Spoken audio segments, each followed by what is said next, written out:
الحمد لله نحمده ونستعينه ونستغفره ونعوذ بالله من شرور أنفسنا ومن سيئات أعمالنا. من يهد الله فلا مضل له ومن يضلل فلا هادي له. نشهد أن لا إله إلا الله وحده لا شريك له ونشهد أن سيدنا محمدا عبده ورسوله. اللهم صل وسلم على سيدنا محمد وعلى آله وأصحابه أجمعين. أما بعد فيا عباد الله اتقوا الله وأطيعوا إن الله مع الذين اتقوا والذين هم محسنون. قال الله تعالى في كتابه الكريم: أعوذ بالله من الشيطان الرجيم. بسم الله الرحمن الرحيم.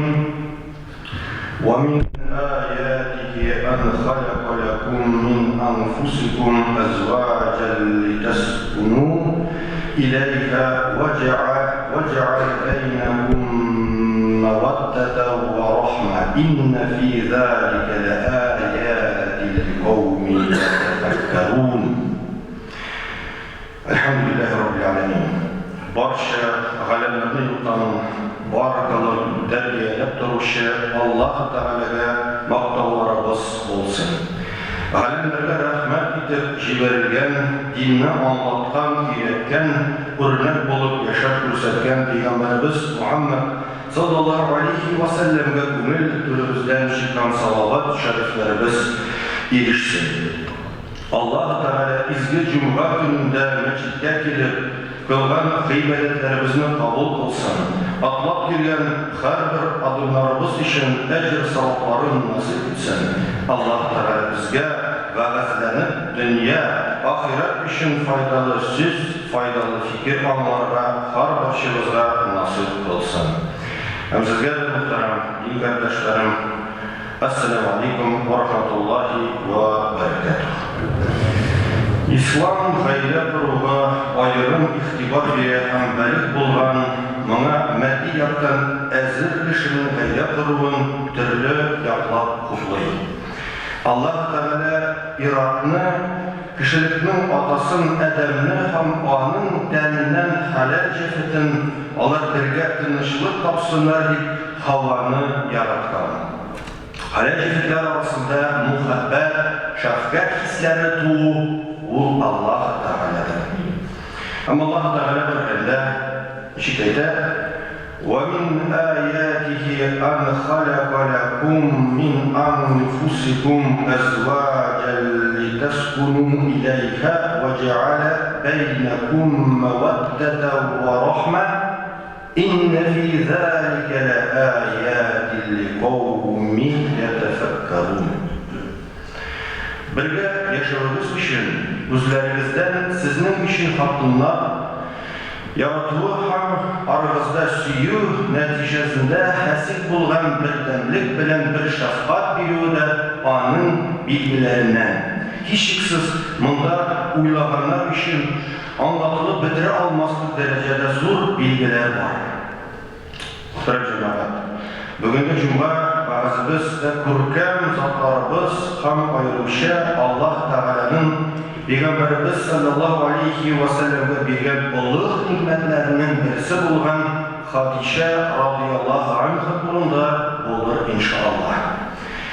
Biroq Peygamberimiz Muhammed sallallahu aleyhi ve sellem mübarek hadisinde turmuş şadlık hem lezzet bu. Turmuşları en zor şadlık izgi hatun diyen.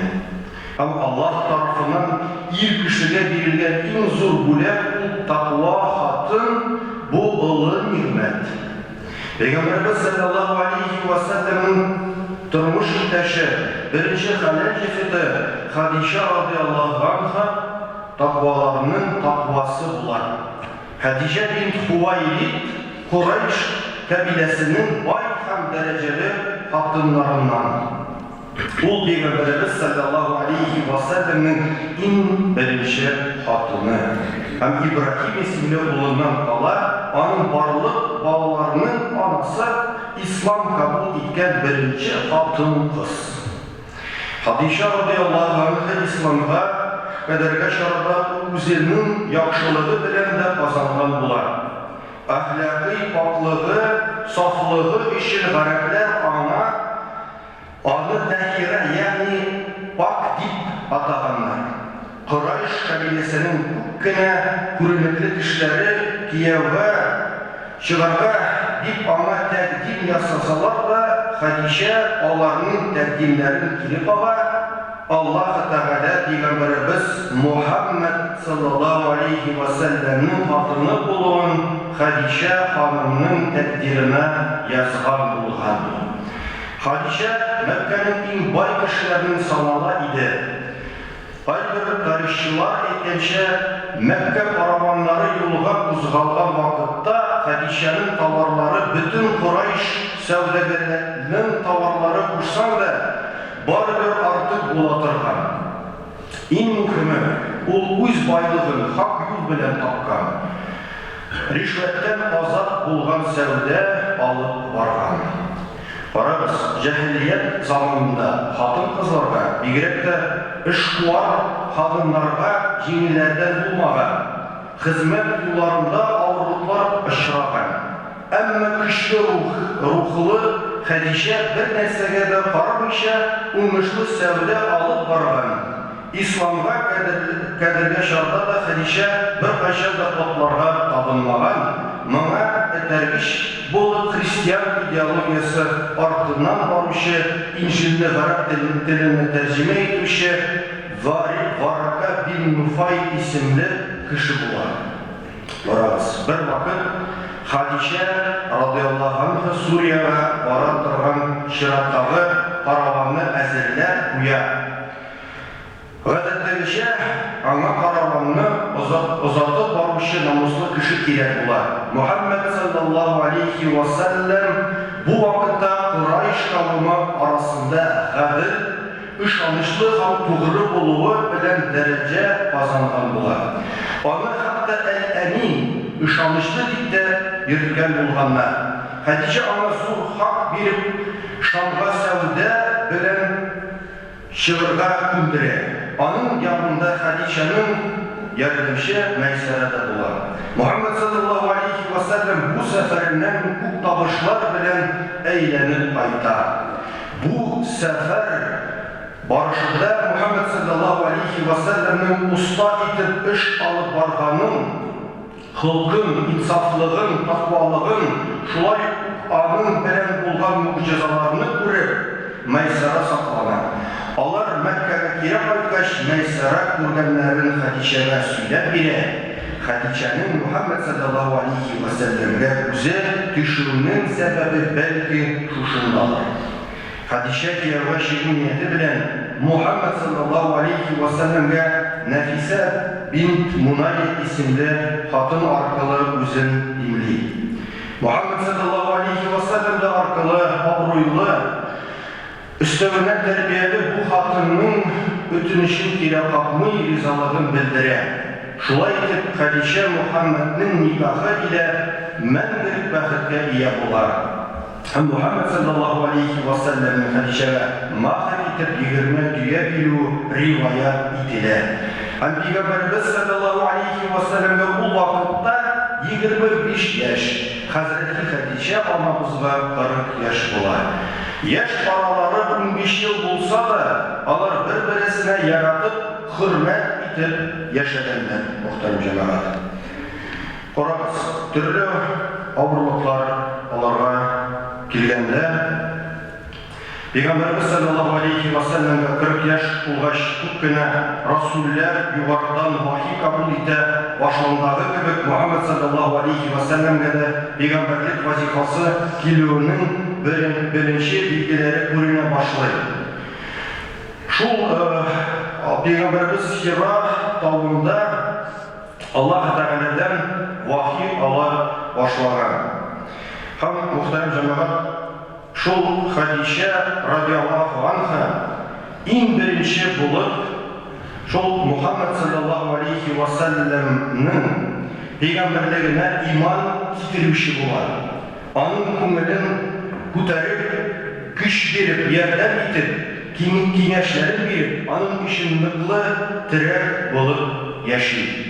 Peygamberimiz sallallahu aleyhi ve sellem onun hakkında dolayı etken Başkalar karşı kelgende ул birinci iman getirdi. Başkalar beni yalancı degende ул миңа ышанды. Başkalar minнән bırılganda ул үзенең булганы белән бүлеште һәм башка хатыннардан минем балаларым булмаганда Аллаһы аңнан миңа балалар бирде. Карагыз. Peygamberimiz sallallahu aleyhi ve sellem'nin Hatice anamız hakkında şunday sözü var. Cennette en zor üstünlükte ие bulgan hatınlar Hatice bin Huvaylid, Fatima bin Muhammed, Meryem bin Gimran, Ham Firavun'un hatını Esiye bin Muzahim olur deyip aytgan.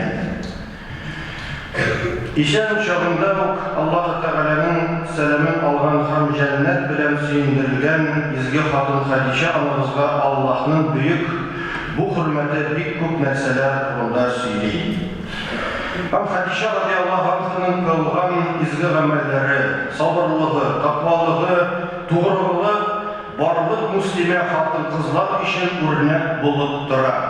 Bu kamil hatun kız Hatice anamız turunda Peygamberimiz sallallahu aleyhi ve sellem'in tarihinde bir көп hadiyeler yazılgan. Ham Hazreti Hatice Peygamberimiz sallallahu aleyhi ve sellem'ge Allah Teala'dan verilgen nimet İslam dini tarattu, hamnıgıtu başlığınçıda Hatice radiyallahu anh'a barlık mal mülketin, güç kuvvetin sarf ide. Ham Peygamberimiz sallallahu aleyhi ve sellem Hazreti Hatice anamızdan bir ungan. Ул шушы авыр yıllarda Peygamberimizge nükdere bulgan. Hem Peygamberimiz sallallahu aleyhi ve sellem bir hadisinde irlerge hatın algında matırlığına, baylığına karamaz. Dinine, ahlakına kararız. Ungarsız deyip kengeş bilen. Ama Allah Teala barşalarımızda da Hazreti Hatice anamız şekilde halal cifetler nasip eylesin. Peygamberimiz sallallahu aleyhi ve sellem hem Hatice anamız arasındaki muhabbetini bilseydi, gayrerimizne nık kılıp İslam ümmetinin nıgıtuda üst ülüşümüzünü ettirge nasip eyleseydi. Muhterem cemaat, hürmetli Müslümanlar, sizne 2024 yılının 15-17 martında Россия президенті сайлауларында катнашырга чакырам. Шушы жауаплы чарада катнашып, өзебезнең гражданлык бурычларыбызны үтәп, чиста вөҗдан белән тавыш биреп, Раббыбыз Аллаһ Тәгаләнең ризалыгына ирешә алсак иде иншаллах. Уважаемые мусульмане, напоминаю, что 15-18 марта 2024 года состоятся выборы президента Российской Федерации. Просьба проявить свою гражданскую позицию и прийти в эти дни на избирательные участки. Альхамдулиллахи раббил алямин. Мухтарам джамаат. В Коране Аллах Та'аля по поводу наших жен, по поводу сотворения женщин говорит следующий аят. Среди его знамений то, что он сотворил из вас самих жен для вас, чтобы вы находили в них успокоение и установил между вами любовь и милосердие. Воистину, в этом знамении для людей размышляющих. То есть любовь и милосердие. Да, в аяте эти два слова рождаются между сердцами мужчины и женщины, что приводит к созданию общей семьи. И никах – это священный союз, и никах – это отношения, права и обязанности, в которых четко распределены, а общая цель заключается в стремлении угодить Всевышнему Аллаху Раббуль Изза. Ведь пророк Мухаммад саллаллаху алейхи ва саллям как говорит: лучший среди вас тот, кто лучше всего относится к своей жене. И вот этот союз, построенный на любви и милосердии, всегда успешен и, иншаллах, ведет в джаннат. И лучшим примером для подражания для мусульманской женщины и их жены является Хадиджа бин Хуайлид. Ей суждено было родиться во времена невежества и время, когда женщина ни во что не ставилась.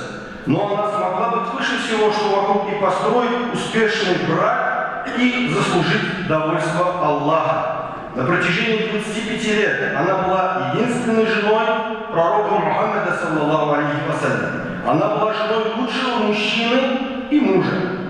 И пророк Мухаммад, саллаллаху алейхи вассалям, говорил: дочь Имрана Марьям, самая лучшая среди женщин своего времени, а самая лучшая из женщин моей общины – это Хадиджа, радаллаху анха. Когда Хадиджа вышла замуж за пророка Мухаммада, саллаллаху алейхи вассалям, ей было 40 лет.